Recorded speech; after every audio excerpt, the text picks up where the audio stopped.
po mga kabayan, dito po tayo sa Japan. Ito po yung super typhoon na sinasabi nila, mas malakas pa sa Yolanda.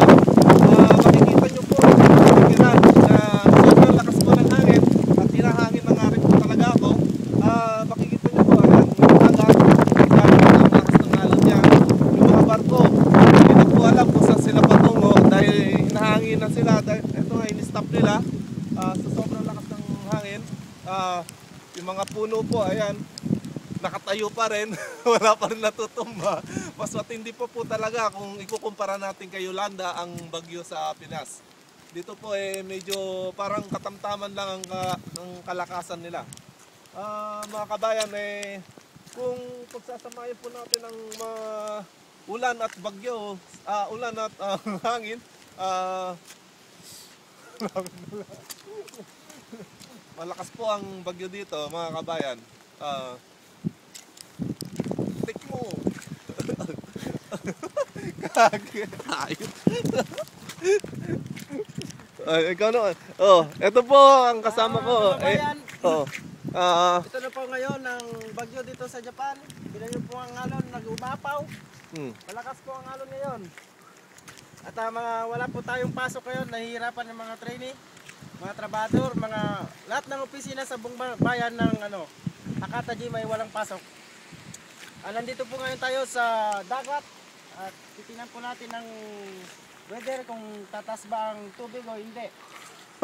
Ang mga barko na po yan ay mga malilit lang po yan, pero kasi po yan ang mga barko na dito ay nag-launching gawa ng pag sa gitna nilagay malulunod pang barko. Mga kabayan, parang palakas po ang ulan ngayon at hangin. Ayan po, nakikita nyo po yan. Naaninag ko na mas malakas pa ang darating kaysa kay Yolanda. Yolanda, ayaw.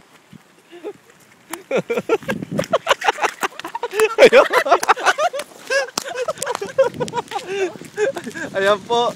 At maghanap pa po kami ng ibang lugar na aming dapat saksihan kung ano yung mga nangyayari dito. Tignan po natin doon sa kabilang dulo kung meron po pong mga nangyaring hindi ka nais-nais. Tignan po natin doon. At itong bike namin, kanina po nakatumba yan. Ngayon tinayo lang namin yan. Sobrang lakas po ng hangin.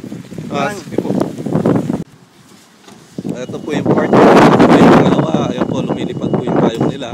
Sa sobrang lakas po ng hangin, ito po hindi na po pinakaya ng kanilang payong. Ito po, hanggang ngayon po, mamaya-maya po neto ay padilim na. Magsasara na po itong store na to.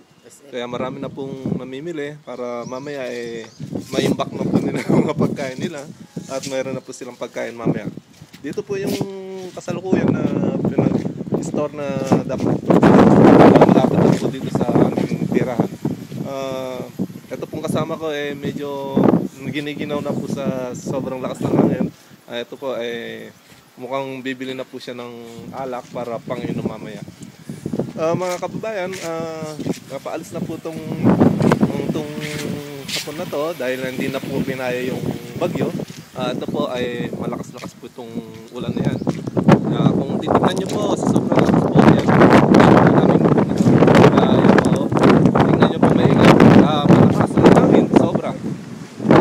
Yan, makikita nyo po. Sobrang lakas. Makikita nyo yung sasakyan mukhang masasagasahan ako. Hindi ko po napansin. Tumatawa na lang itong kasama ko. Dito po tayo makita natin. Ayan, mga bilihin. Ito po yung pangalan ng store. So, malakas ang hangin. Makikita nyo po itong kasama ko naglalaro lang po. At itong bagyong yan, ayan, hindi na po kinakaya ng matanda. Ito, pasugod din po yung matanda niya na nagpapayong na po sila. Mga kabayan, ayan, makikita nyo po ang bagyo na dinadanas ng Japan ngayon dito sa kanila. Kabayan, kami pupunta na po sa ibang baryo. Titignan po namin kung anong mga nangyayari sa kasalukuyan ngayon. Sobrang lakas po ng hangin.